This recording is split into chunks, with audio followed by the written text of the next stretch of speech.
This clip is brought to you by Merrick Health, the premium telehealth network from Derek More Plates, More Dates. Get your blood work and hormone optimization done under the same roof. Enjoy this clip. You actually kind of glossed over something earlier that we haven't talked about on the podcast in a while, but years ago, we all got into like Stoicism. We like read Ryan Holiday's books. It started we just started seeing that everywhere. So we really delved deep into that philosophy. Right. So you mentioned that, I mean, you guys are both into that. How do you think, if you can remember, like how did that kind of change the way you guys go about things, whether it's business, relationships, etc., diving into and understanding Stoic philosophy?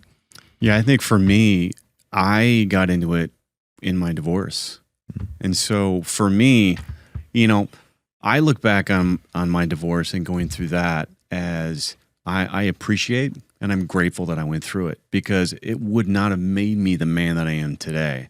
So going through all of those difficult situations, I look at that as it helped me become better, right? And one of the ways was learning some Stoicism in that not everything has to create a reaction. I don't have to have a reaction. I can stay cool, calm, and collected. Not everything has to affect me, right? I've taken my ego out of things. Not everything has to be personal, right? Don't have to take it personal because it's usually not, right? And then learning to have empathy for people and just all of those things that it was a huge period of just learning how I can be better. Yeah. So. Yeah, absolutely. I mean, for me, you know, agreed with a bunch of what he just said. I mean, you know, the idea of, you know, being strict with yourself but tolerant of others, you know, it helps me be accountable to myself to become my highest version of myself, you know, and be it through, you know, finding people to partner with, be it through, you know, my own personal, you know, challenging myself, pushing myself out of my comfort zones. You know, I mean, we've both run successful businesses in the past, and it would be easy for us to just keep doing that. You know, stay in that vein, you know, but when we find something that we're passionate about, realizing that, wow, this could also help other people. You know, we could bring something into this world together that maybe we couldn't bring alone, you know, and being able to, you know, find that and build that. But I don't know, I think for me, it was definitely a way to have more compassion, a way to also not get so distracted, right? I mean, one of the most eye-opening things for me is like, you do not have to have an opinion. Right.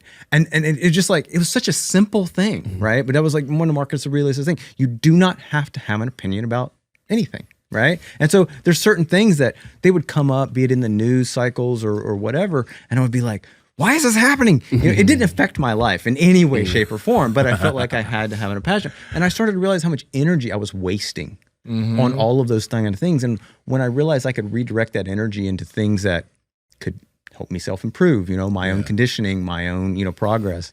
I think for me, it really, it kind of gave me a tenacity that I don't think I had previously. Why do you guys think that women don't seem to give a fuck about Stoicism? It seems to resonate really well with men, right? Women are emotional creatures. They just are. They're like the tide. They come and they go. And as men, we have to learn to be able to handle that and know that, look, that's the way women are, and that's okay. We still love them, but we're the rock. We're the ones that are the even, right? Stay cool and just have to be able to handle that.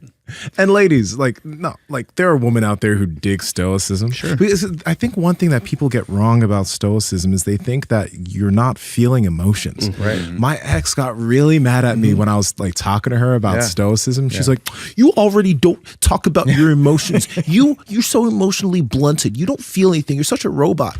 But the thing is, I feel everything. You know what I mean? Like, you might be cursing at me and all that shit. I feel it, and it stings. But that doesn't mean I'm going to come back at you with that same energy. You know what I mean? I can feel these things and understand them, but it doesn't mean I'm going to come out and say, fucking Alex, fuck you, you motherfucker. I'm not going to do that shit. I think one of the best ways that I could describe it is sort of this idea that, you know, yes, you have all the emotions, you have all the feelings, but they don't have to drive the bus. Exactly. They're on the bus, but they're not driving the bus. And I think that is the biggest difference, you know, and I think, you know, women have a different way of processing the ways that they feel. And, you know, so it just resonates differently, you know, but honestly, the other side of the coin is also true. I've seen a lot of guys who cannot handle their shit, you know, and that's they never lose good, you know, and it helped me honestly, because I used to have a lot of anger issues, you know, and so, you know, it helped me to sort of recognize that I don't want to be that guy. I don't want to be the guy who can't control his anger, because that's never a guy that you see. You're like, oh, I want to be that dude. No. You know, you just don't. You know, and you even mentioned it like when you're in the martial arts, or, you know, when you're fighting.